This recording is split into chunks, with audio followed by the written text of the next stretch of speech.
Hello दोस्तों, आप सभी का स्वागत है यूपीएससी एक्सप्रेस में। हम लोग महत्वपूर्ण टॉपिक देखने जा रहे हैं। आइए स्टार्ट करते हैं। हमारा टॉपिक है साइमन कमीशन। जी हाँ, साइमन कमीशन से संबंधित हम फैक्ट देखने जा रहे हैं। ठीक है, साइमन कमीशन, दरअसल ये कमीशन क्यों आया था दोस्तों? तो ये कमीशन बना था, आप सभी को मालूम ही होगा, 1919 में भारत परिषद अधिनियम आया था। उसमें ये प्रावधान रखा गया था कि 10 वर्षों के बाद इसको फिर से देखा जाएगा, जिस कारण से 1929 में पुनः एक बार आयोग बनाने की बात थी। लेकिन जनरल इलेक्शन था, जिसका मतलब जनरल इलेक्शन भारत में नहीं, इलेक्शन ब्रिटेन में होना था, जिस कारण से 2 वर्ष पहले ही लिबरल पार्टी ने वहां पर साइमन कमीशन की नियुक्ति कर दी।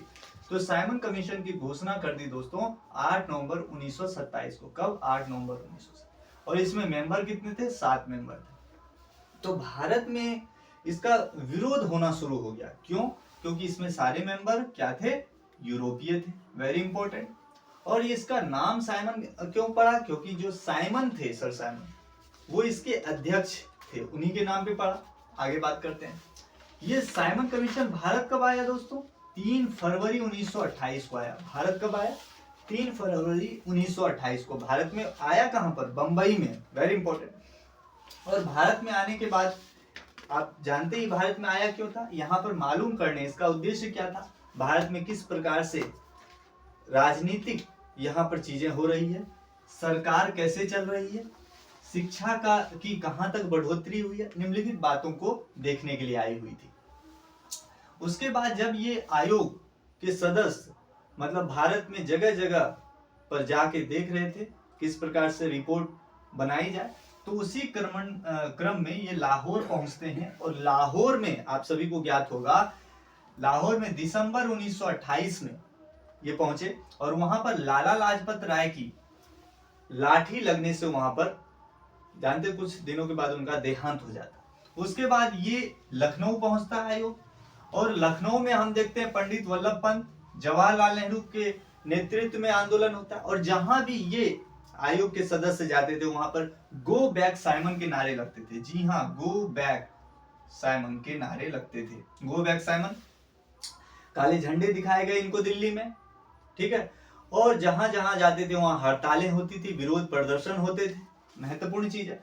और विरोध प्रदर्शन में कौन कौन से दल कह सकते हैं प्रमुखता से थे? हिंदू महासभा, मुस्लिम लीग, लिबरल फेडरेशन और किसान मजदूर पार्टी, ये प्रमुख थे जो विरोध कर रहे थे साइमन कमीशन।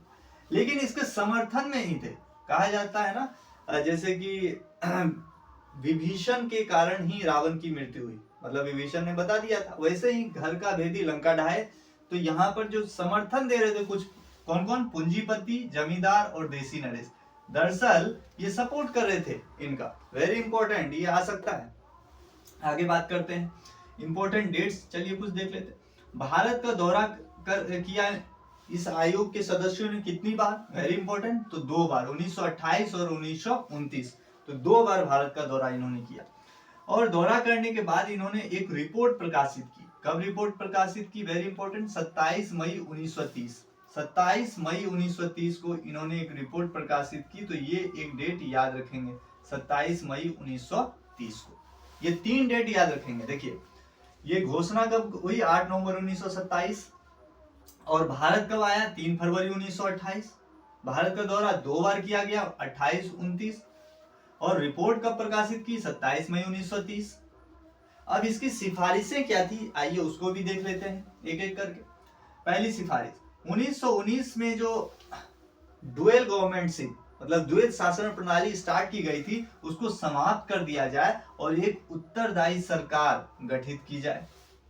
दूसरी सिफारिश, संसदीय संविधान बनाया जाए भारत में, भारत के लिए।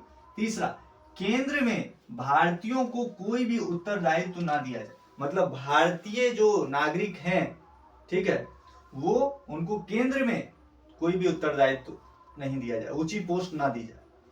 महत्वपूर्ण चीज, उच्च न्यायालय जो है उसको भारत सरकार के नियंत्रण में रखा जाए।